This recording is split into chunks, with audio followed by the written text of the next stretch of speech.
Halo teman-teman, pagi ini saya tadi sudah ketemu dengan dari Kementerian Luar Negeri dan Perdagangan atau Ministry of Foreign and Trade New Zealand di lantai 12 ya, di lantai 12 Victoria University of Wellington PPTA.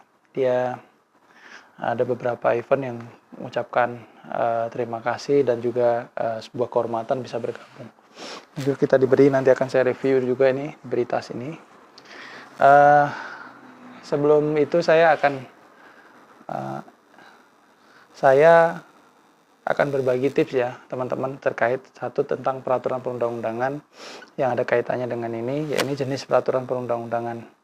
Jadi di Indonesia itu ada beberapa jenis peraturan perundang-undangan yang ada di pasal 7 Undang-Undang 12 tahun 2011 yang diubah terakhir dengan Undang-Undang 13 2022. Ada beberapa yang masih utuh ya, ya ini jenis peraturan yaitu pertama Undang-Undang Dasar sebagai kemudian di bawahnya ada undang-undang atau perpu. Jadi undang-undang dan perpu itu sejajar, di mana undang-undang perpu itu yang nantinya harus ditindaklanjuti dengan proses penetapan perpu dengan undang-undang. Kemudian di bawahnya ada peraturan pemerintah, kemudian di bawahnya lagi ada peraturan presiden, bawahnya lagi ada peraturan daerah provinsi, dan terakhir di peraturan daerah bupati atau wali kota. Nah, selain peraturan itu ada lagi peraturan-peraturan yang dibentuk oleh lembaga negara ya, seperti peraturan Mahkamah Agung, peraturan kementerian, peraturan lembaga negara non-kementerian ya. Jadi banyak ya, di pasal 8 itu ada. Jadi teman-teman kalau sekarang mau mengetahui peraturan, ketahui dulu jenisnya apa. Ini jadi nanti enak untuk ngaturnya. Mungkin itu sedikit dulu terkait peraturan perundang-undangan ya. Mudah-mudahan bermanfaat. Baik teman-teman. Halo teman-teman, pagi ini tadi bertemu dengan duta besar dari perwakilan duta besar di Indonesia untuk New Zealand, kemudian Kementerian Luar Negeri dan Perdagangan New Zealand, dan juga tentu saja dari Wellington Uni Profesional dan juga dari Victoria University of Wellington. Di sana berbagi share ya, salah satunya diberi cindera mata ini. Nanti akan saya share isinya apa saja.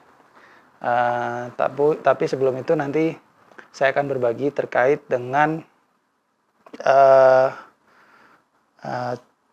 tips masuk PNS ya, tips masuk PNS. Kali ini saya akan berbagi terkait dengan persyaratan. Nah, persyaratan yang harus teman-teman siapkan untuk masuk PNS ya. Jadi ini pernah saya alami ya. Jadi harus di detail ya, satu persatu, jangan sampai ada yang lewat ketika itu menandakan teman-teman ini serius atau tidak dalam melakukan pendaftaran. Nah, makanya mungkin nanti dipelajari dulu, misalnya nanti di jabatannya apa, nanti persyaratannya apa, apakah itu bahasa, sertifikat, atau segala macam lainnya. Jadi harus siap-siap. Nah, untuk rekomendasinya gunakan pendaftaran tahun lalu, pasti nggak jauh beda. Kalaupun ragu, ada perbedaan, berusaha kontak dengan kementerian terkait.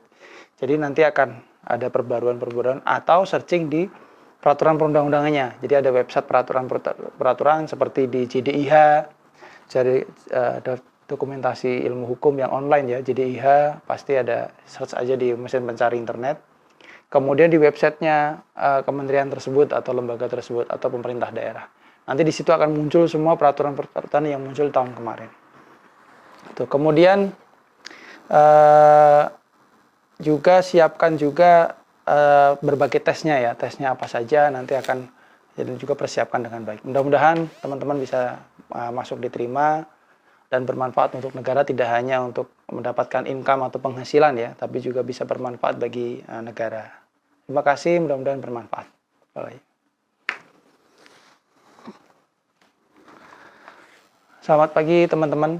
Kali ini saya masih di kota Wellington untuk melanjutkan beasiswa ya, beasiswa yang untuk pemerintah, yang diberikan dari pemerintah New Zealand untuk bahasa Inggris bagi PNS di kementerian atau lembaga negara di Indonesia. Saya mendapatkan kesempatan ini tadi bertemu dengan nanti akan di-share bertemu dengan duta besar Indonesia untuk Selandia Baru, kemudian juga bertemu dengan teman dari Kementerian Luar Negeri dan Perdagangan New Zealand, dan juga dari Victoria University of Wellington. Tentunya kesempatan yang sangat luar biasa, dan mudah-mudahan itu juga nanti akan dirasakan teman-teman kita kalau nanti mendapatkan beasiswa. Mungkin saya akan berbagi tips terkait dengan beasiswa. Yang pertama, mungkin teman-teman bisa ya merencanakan, kali ini saya akan berbagi bagaimana strategi untuk mendapatkan beasiswa. Nah, yang pertama, list dulu beasiswa mana yang akan dikejar, itu di list, tulis namanya dan juga deadline-nya, itu jangan lupa, nama, deadline. Jangan hanya satu ya, wah ini saya pasti yakin, kalau nanti gagal saya yakin pasti teman-teman akan merasakan apa yang saya rasakan, ya ini hopeless ya, tidak punya harapan apa segala macam. Nah, itu gunanya nanti daftar lagi, jadi untuk melupakan yang sudah berlalu, daftar lagi, dan tetap bergerak dan persiapkan dengan matang. Itu saja mungkin tips singkat dari saya, mudah-mudahan bermanfaat, mudah-mudahan teman-teman bisa mendapatkan beasiswa yang diinginkan ya. Salam semangat, mudah-mudahan bermanfaat. Dah.